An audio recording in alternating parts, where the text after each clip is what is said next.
some really serious melodic shit going on here that is so unique and so poetic.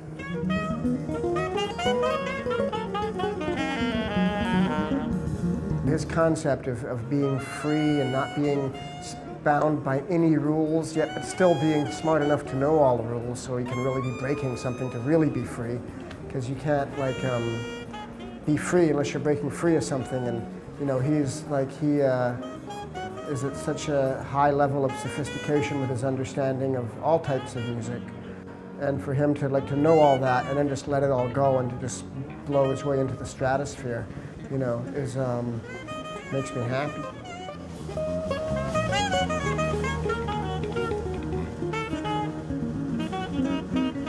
I've actually been trying to learn from his philosophy my whole life, which is this harmonics philosophy.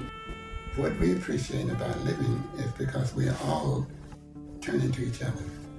And it makes living much more better to believe and to do. It's a philosophy about how to play music in a way that's not just technical or about your ego. It has some, it's moving beyond and transcending the regular musical boundaries.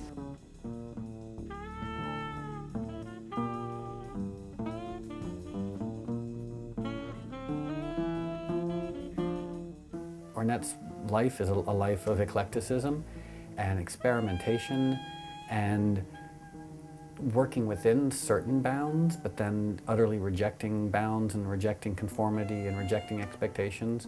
And for all of those reasons, he is a hero of mine and a role model.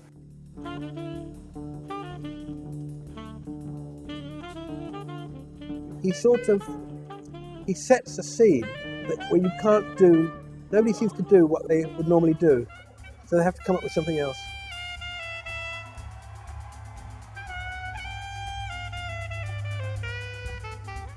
He's a really fiercely independent voice, and he blazed such an independent trail in jazz and in contemporary music.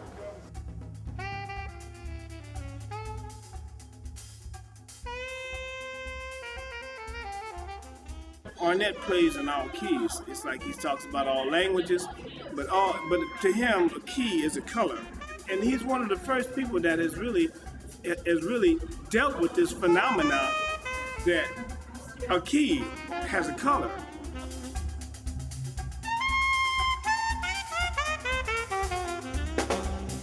Being on stage with him is like one of those epiphanal moments. Like you have these moments in life that are real peak moments, right? So just now, playing on stage with Ornette is one of the greatest moments in my life.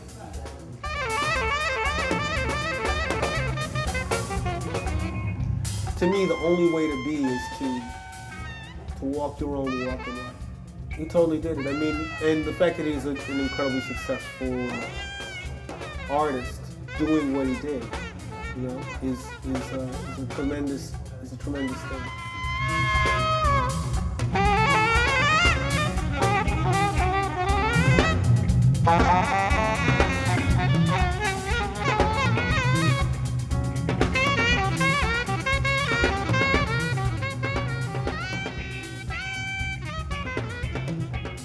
Someone like him did inspire me to go from the way I was recording my albums and to try new combinations, new people going together, experimenting.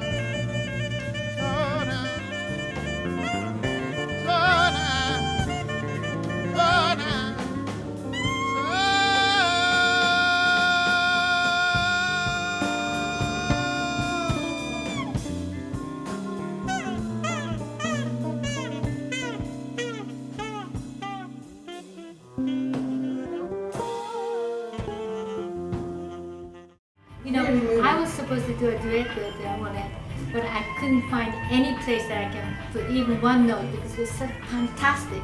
So I was in awe, like I was just okay, I'm just standing, you know.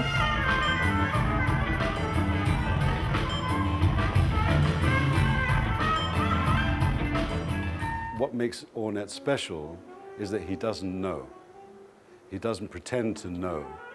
He's always looking, he's always in research, he's always trying to move forward.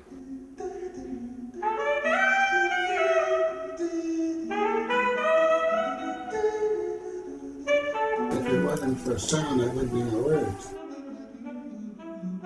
Sound is words. They just describe itself in different forms.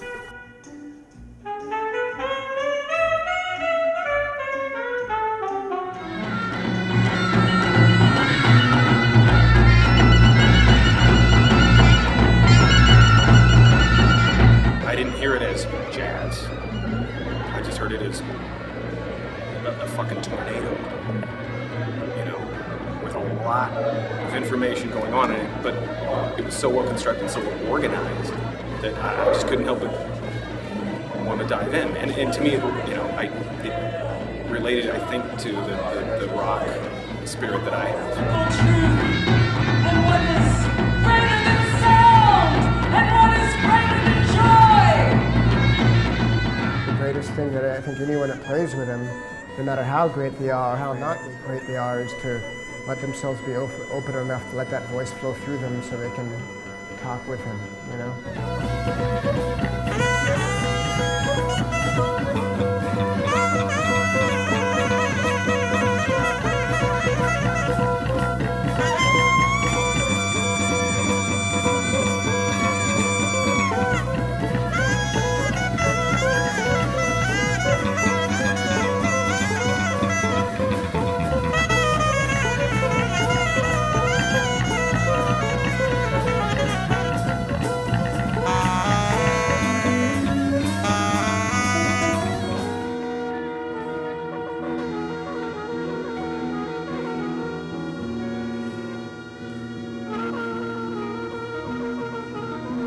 Ornette, I think his music can be, yes, true, it's free music, but it's peace music.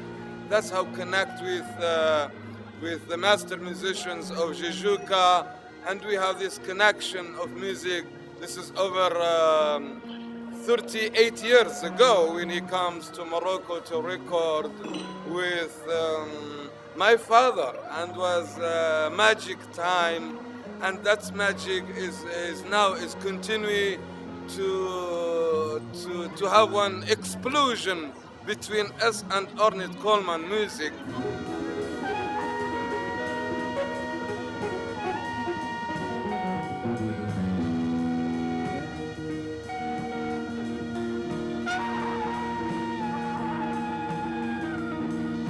So why did you play music and not, you know, write a book or, you know, build a building or?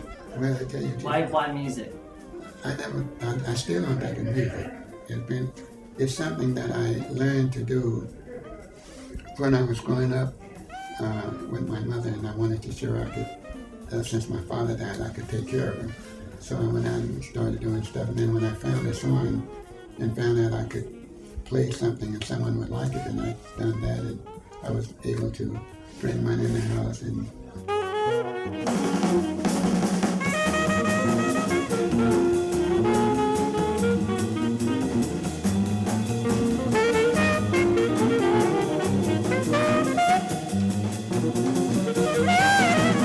a lot of people thought he was sort of strange, and I thought he was sort of strange at first, you know, but I love strange things. My husband at the time, Bley, heard him and said he had a sort of like a Paul on the road to Damascus.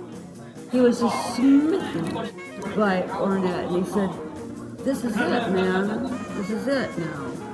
And he fired his band. I left Detroit because I was playing on the band. I was playing on the band. James Vernon was a natural blues player to begin with. Plus, the way he plays guitar was harmonics, and so him and Ornette Coleman were the perfect match. I had to get out of Detroit. That's why the gig was going on. And I was finding Coleman. Since I found Coleman, I ain't had to find look for motherfuckers the whole time. He felt that he had something in him that he knew that music could go beyond the boundaries of what was set. And the fact that he's been able to take it to this point and even further has made it so that others now can look forward to doing whatever they need to do to make themselves as individuals happy. I mean, look at the people who have come out to see Ornette. They're not just, jazz musicians, some of the biggest rock stars in the world. Such a beautiful man, and such an important musician, and such a contributor to the culture, and such an example of what a human being is capable of doing.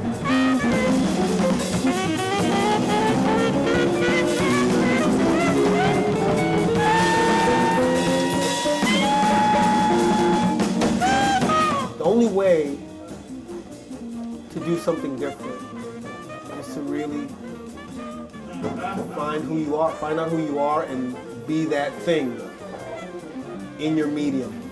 That's it. Everything else is smoke and mirrors and